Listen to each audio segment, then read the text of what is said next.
ngày đó em trong trang lại tới tao depression này cái sau đó có là có cả chuyện depression nó vậy thọt cho lên mình ban vậy tớiរឿង depression គឺដោយសារតែខ្ញុំគិតថានឹងវាជាបទពិសោធន៍មួយ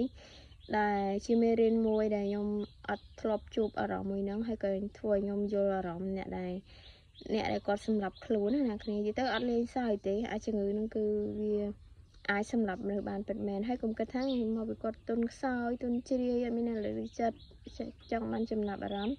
គឺអត់ទេអ្នកគ្នាវានិយាយទៅវារួមផ្សំគ្នាអញ្ចឹងណាដូចតែខ្ញុំកើត depression ហ្នឹងគឺដំបូងឡើយគឺខ្ញុំបារម្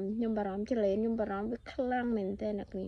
ខ្ញុំបារម្ភកាលហ្នឹងខ្ញុំធ្វើអាថ្នាក់ខ្ញុំបារម្ភខ្លាចវាដួលបារម្ភខ្លាចខ្យល់មកវាលិចទឹកវាអីទៅបារម្ភខ្លាំងមែនតើកាលហ្នឹងខ្ញុំអត់តាន់មានរោងឯអ្នកគ្នា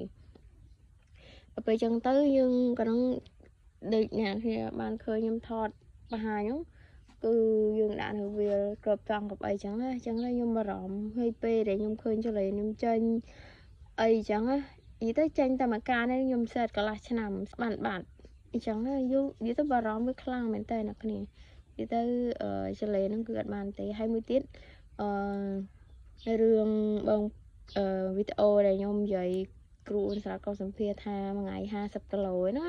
ហ្នឹងហើយអាហ្នឹងក៏ធ្វើឲ្យខ្ញុំបាក់ទឹកចិត្តដែរហើយមិនមែនបាក់ទឹកចិត្តនិយាយខ្លួនឯងបាក់ទឹកចិត្តអីគេគឺបាក់ទឹកចិត្តដោយសារតែខ្ញុំនិយាយមួយថ្ងៃ50គីឡូប៉ុន្តែនៅក្នុងវីដេអូខ្ញុំបានបញ្ជាក់ថាមិនមែនរាល់ថ្ងៃទេប៉ុន្តែបងប្អូនភាគច្រើនគាត់អត់ចាប់អារម្មណ៍អាកន្លែងខ្ញុំបញ្ជាក់ថាមិនមែនរាល់ថ្ងៃអីគាត់ម៉ៅយកមួយថ្ងៃ50គីឡូរាល់ថ្ងៃហើយគាត់គុណជាលុយអញ្ចឹងណាហើយសួរថាខ្ញុំក្រអញ្ចឹងសោះបាក់ទឹកចិត្តដែរក្រអញ្ចឹងវាឲ្យតែខ្ញុំអត់អស់ចិត្តហ្នឹងគឺខ្ញុំអត់បានចេញវីដេអូនិយាយបកស្រាយភ្លាមហ្នឹងណាខ្ញុំចេះគិតថាខ្ញុំចេះតែលួងខ្លួនឯងថាវីដេអូខ្ញុំបានបញ្ជាក់ឲ្យថាមិនមែនរាល់ថ្ងៃប៉ុន្តែខ្ញុំនៅតែអត់អស់ចិត្តខ្ញុំនៅតែសួរ